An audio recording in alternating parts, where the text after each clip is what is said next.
بالنسبة للسادة جماهير نادي الزمالك المحترمين الكويسين، الناس الكيوت الجميلة اللي زعلانة أوي من تحفيل محمود كهربا وشايفين إن ده قلة أدب وإن ده عنصرية وإن ده سُباب. حضراتكم يعني ما بتتفرجوش على قناة نادي الزمالك؟ حضراتكم ما بتشوفوش مرتضى منصور ليل نهار وهو بيشتم في كابتن محمود الخطيب وبيشتم في لعيبة النادي الأهلي وبيشتم في جماهير النادي الأهلي وبيشتم في اتحاد الكورة؟ ده تقريبًا ما سابش حد في مصر ما شتمهوش. القناة دي أصلًا هو عاملها عشان يطلع ليل نهار يشتم في الناس ويقل أدبه على الناس وخوض في الأعراض، وشتم كهربا بأقذر الألفاظ وخاض في عرضه وخاض في عرض كابتن محمود الخطيب، وليل نهار شغلته أصلًا هي الشتيمة وقلة الأدب. حضرتك ما بتشوفش الكلام ده كله؟ حضرتك ما بتشوفش الصحفيين والمحللين اللي أنتم بتجيبوهم أصلًا ما بيتكلموش في الكورة؟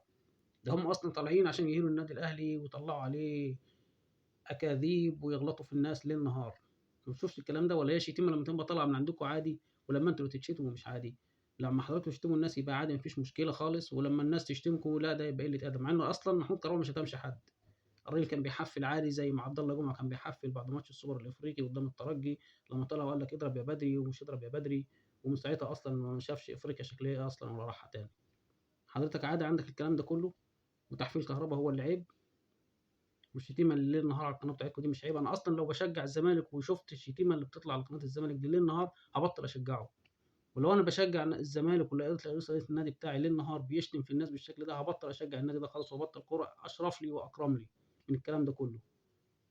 ما شُفتش برضه حضرتك شيكابالا لمّا بيشجّع الجماهير إنها تشتم جماهير الأهلي، وفي الآخر ترجعوا تقولوا جماهير الأهلي بتشتم شيكابالا؟ ما هو اللي بيجيبه لنفسه.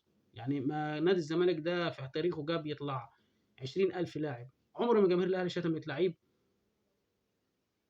اشمعنى شيكابالا بالذات اللي بيتشتم؟ لأن هو اللي بيجيبه لنفسه، هو اللي بيقل أدبه على الناس، هو اللي بيشجع الجماهير إنها تشتم جماهير الأهلي، هو اللي بيشجع العنصرية. حضرتك ما بتشوفش الكلام ده كله؟ طب حضرتك ما شُفتش أسامة حسن اللي شغال في قطاع الناشئين اللي طالع قبل الماتش ويشجع لعيبة الزمالك إن هم يعملوا إصابات للعيبة الأهلي ويقول لهم عايزهم يشوفوا نايمين على الأرض؟ أرض مين يا حبيبي؟ أرض مين؟ إحنا طول عمرنا دايسين عليكم أصلًا. لعيبة الزمالك مين اللي تجيب لعيبة الأهلي على الأرض؟ حضرتك ما بتقراش التاريخ؟ يا ريت تراجعوا التاريخ شوية يا جماعة، ويا ريت تشوفوا قناة ناديكم بتعمل إيه، وتعرفوا مين هو اللي بيسبب العنصرية ومين هو اللي بيشتم ومين هو اللي بيسبب حالة الفتنة اللي حاصلة بين الجماهير دي.